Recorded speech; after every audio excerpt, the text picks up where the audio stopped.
உறவுகளை இந்த காலை வேளையில் சந்திப்பதில் மற்றற்ற மகிழ்ச்சி அடைகிறேன். அருமை உறவுகளுக்கு வணக்கம். இப்ப இந்த காணொலியை தயவு செய்து நான் எந்த காணொலியும் யாரிடமும் கேட்டதில்லை, இந்த காணொலியை பாருங்கன்னு சொல்லிட்டு இந்த காணொலியை தயவு செய்து காங்கிரஸ் பெரிய உறவுகளும் திராவிட முன்னேற்ற கழக உறவுகளும் நிச்சயமாக பார்க்க வேண்டியது காலத்தின் கட்டாயம் என்பதை நான் தெளிவாக கூறிக்கொள்கிறேன். என்னென்னு சொன்னால் இந்த காணொலியின் முடிவில் உங்களுக்கு அந்த விஷயம் கண்டிப்பாக தெரிய வரும்.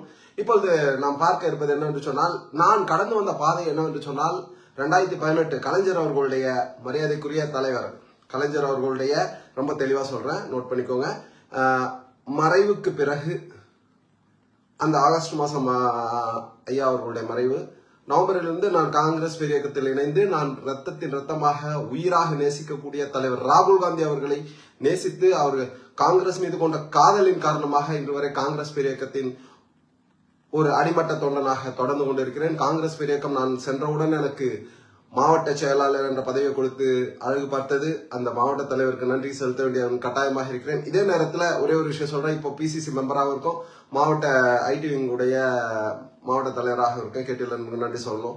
இப்படி இருக்கும்போது இப்பொழுது கலைஞர் அவர்கள் மீது அளவு கடந்த பாசமும் வைத்திருக்கிறோம், தளபதி ஸ்டாலின் மீது நேசமும் வைத்திருக்கிறோம். என்னென்று சொன்னால், எங்கள் தலைவர் ராகுல் காந்தி அவர்கள் தன்னுடைய சகோதரனாக தளபதியார் அவர்களை கூறியிருக்கும் போது நாங்கள் அந்த நேசத்தை வைத்திருக்கிறோம். திராவிட முன்னேற்ற கழக உறவுகள் தவறாமல் பார்க்க வேண்டிய காணொலி இது. என்னென்று சொன்னால், சமூக வலைதளத்தில் நேற்று அத்தைக்கு மீசை வலித்தது போன்று ஒரு தம்பி இருந்தார். அந்த தம்பி ஒரு தவறான கருத்தை பதிவிட்டார்.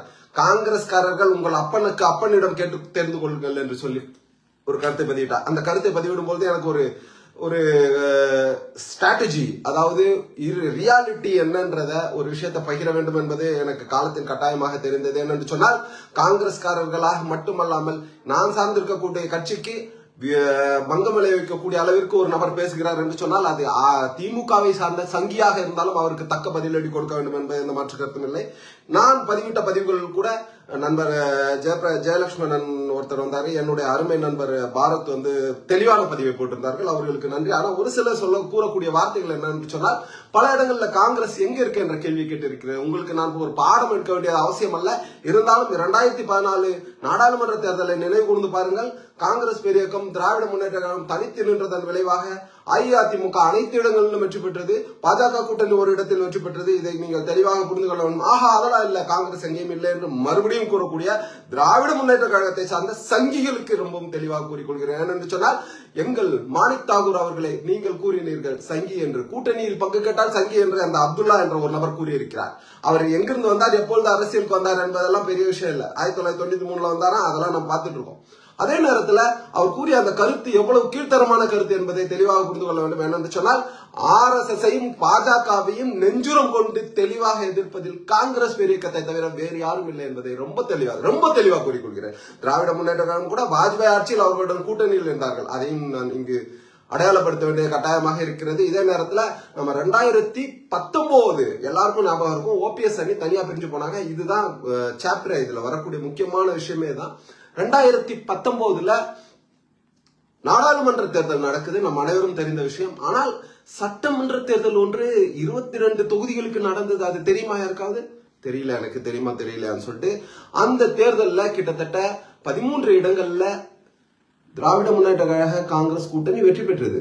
ஆனால் 9 இடங்கள்ல தோல்வியை தழுவினார்கள். இந்த வரலாறு யாருக்காவது தெரியுமா? தெரியவில்லை என்று சொன்னால் நிச்சயமாக நான் அதை ஆதாரத்துடன் சொல்கிறேன் உங்களிடம். பூந்தமல்லியில திராவிட முன்னேற்ற கழகம் வெற்றி, திருப்பூர்ல டிஎம்கே வெற்றி, பெரம்பூர்ல டிஎம்கே வெற்றி, சோளிங்கர், இந்த சோளிங்கர் அரக்கோணம் நாடாளுமன்ற தொகுதியில வரக்கூடிய சோளிங்கர். தெளிவா ஒரு விஷயத்தை புரிஞ்சுக்கணும். அரக்கோணம் நாடாளுமன்ற தேர்தலில் 3,28,000 வாக்குகள் வித்தியாசத்தில் மரியாதைக்குரிய ஜெகத் ரட்சகன் அவர்கள் வெற்றி பெறுகிறார். இந்த இடத்துல நான் யாரையுமே தரம் தாழ்ந்து பேசவில்லை. தரம் தாழ்ந்து திராவிட முன்னேற்ற கழகத்தை சார்ந்த நபர்கள் பேசினீர்கள் என்று சொன்னால் அவர்களையும் நாங்கள் சங்கிகள் என்றுதான் கூறுவோம். ரொம்ப தெளிவா சொல்கிறோம். தரம் தாழ்ந்த விமர்சனங்களை தவிர்க்கவில்லை என்று சொன்னால் எனது செருப்புக்கு சமம் என்று நினைத்து கொண்டு சென்று விடுவேன்.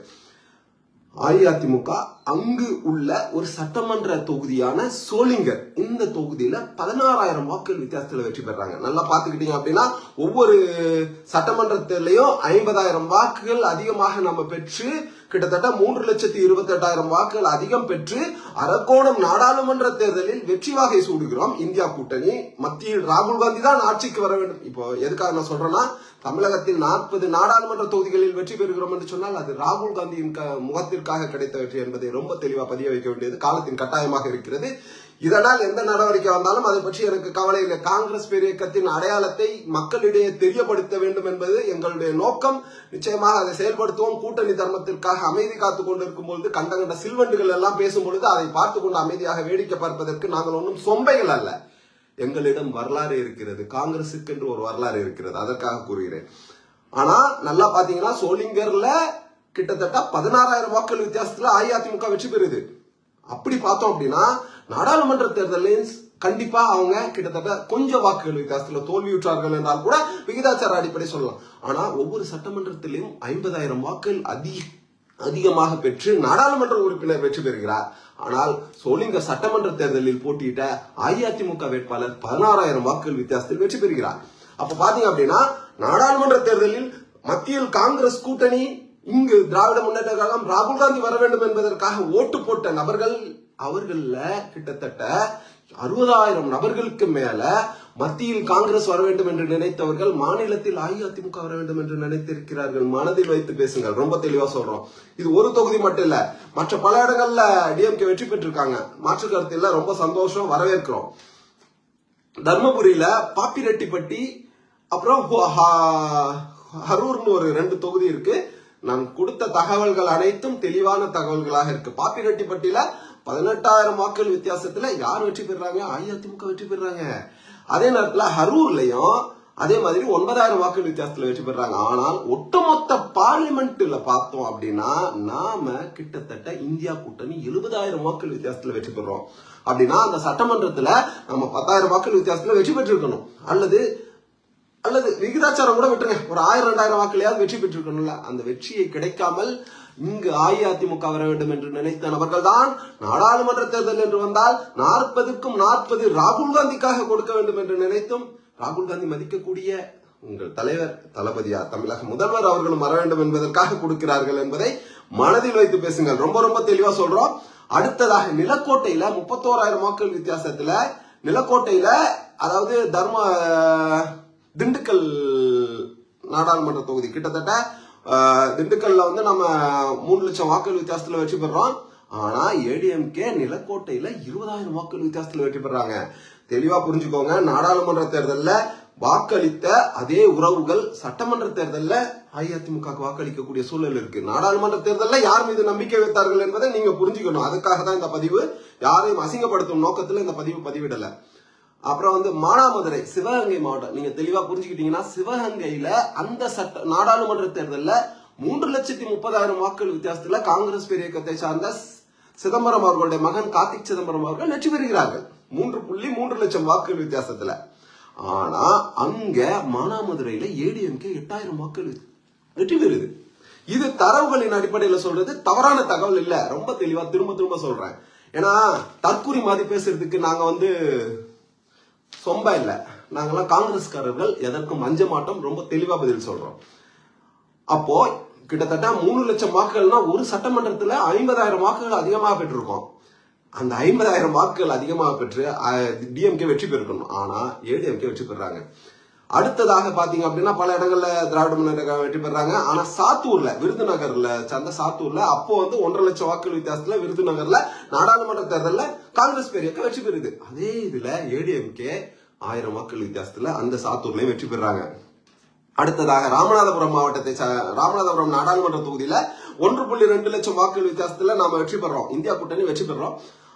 ஆனா பரமக்குடியில ஏஐடிஎம்கே 14,000 வாக்குகள் வித்தியாசத்துல வெற்றி பெறாங்க. 1.2னா கிட்டத்தட்ட 20,000 வாக்குகள் வித்தியாசத்திலேயாவது திராவிட முன்னேற்ற வெற்றி பெற்றிருக்கணும். அங்கேயும் இந்தியா கூட்டணியின் ராகுல் காந்தி அவர்களுடைய முகத்திற்காக வாக்களித்த, நாடாளுமன்ற தேர்தல் வாக்களித்த அதே நபர்களில் கிட்டத்தட்ட 20,000-30,000 நபர்கள் அஇஅதிமுக வர வேண்டும் என்று வாக்களித்திருக்கிறார்கள் என்பதை மனதில் வைத்துக் கொள்ளுங்கள் என்பதை நியாயப்படுத்தி பேசுகிறேன், தெளிவாக கூறிக்கொள்கிறேன். இன்னொரு விஷயம் பாத்தீங்கன்னா தூத்துக்குடியில கிட்டத்தட்ட 3,47,000 வாக்குகள் வித்தியாசத்துல எங்கேயோ போயிடுச்சுங்க. கிட்டத்தட்ட பார்த்தோம்னா ஒவ்வொரு சட்டமன்ற தொகுதியிலையும் கிட்டத்தட்ட 70,000 வாக்குகள் வித்தியாசத்துல இந்தியா கூட்டணியின் வேட்பாளர் கனிமொழி மேடம்னு நினைக்கிறேன், அப்போ 2019 நின்னாங்கன்னு நினைக்கிறேன், வெற்றி பெற்று இருக்கிறார்கள். ஆனா அந்த வெற்றி அங்க ஒரு விளாத்திக்குளம்ன்ற ஒரு சட்டமன்றத்துல 28,000 வாக்குகள் வித்தியாசத்துல அஇஅதிமுக வெற்றி பெறுதுங்க. வரலாறுங்க இது. நான் வார்த்தைகள்ல தவறா எதுவுமே சொல்லல, நியாயமா சொல்றேன், உண்மையை சொல்லிட்டு இருக்கேன்.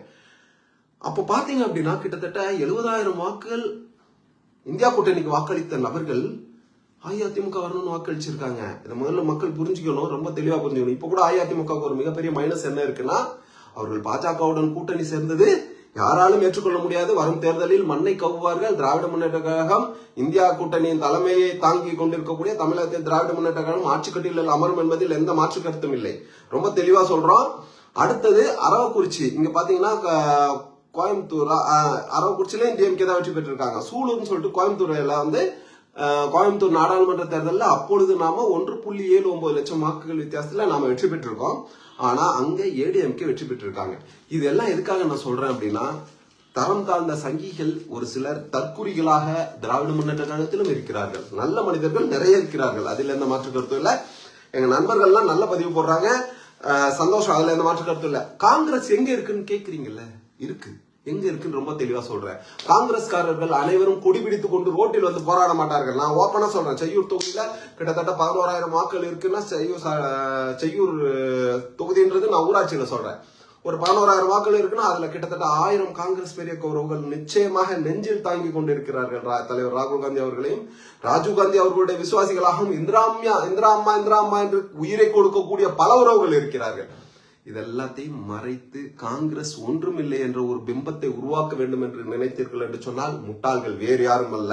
திராவிட முன்னேற்ற கழகத்தில் இருக்கக்கூடிய உறவுகளை மதிக்கிறேன், அதே நேரத்தில் திராவிட முன்னேற்ற கழகத்தில் இருக்கக்கூடிய சங்கிகளை கடுமையாக எதிர்க்கிறேன் என்பதை கூறி விடைபெறுகிறேன். தரவு முக்கியம், தரம் நிச்சயமாக முக்கியம். நாங்கள் என்றும் தரம் தாழ்ந்து செல்ல மாட்டோம். ஏனென்று சொன்னால் நாங்கள் ராகுல் காந்தியை தலைவராக ஏற்றுக்கொண்டிருக்கிறோம். தளபதி ஸ்டாலின் அவர்களை தலைவராக ஏற்றுக்கொண்ட நபர்களோ, கலைஞர் அவர்களை இதயத்தில் வைத்து போற்றக்கூடிய நபர்களோ தரம் தாழ்ந்த விமர்சனங்களை வைக்க மாட்டார்கள். பாஜகவை சார்ந்த சங்கிகள் மட்டும்தான் வைப்பார்கள் என்பதை கூறி விடைபெறுகிறேன். விமர்சனங்களை வரவேற்கிறோம், தரம் தாழ்ந்த விமர்சனங்களையும் அதிகமாக வரவேற்கிறோம். நன்றி, வணக்கம், ஜெய்ஹிந்த்.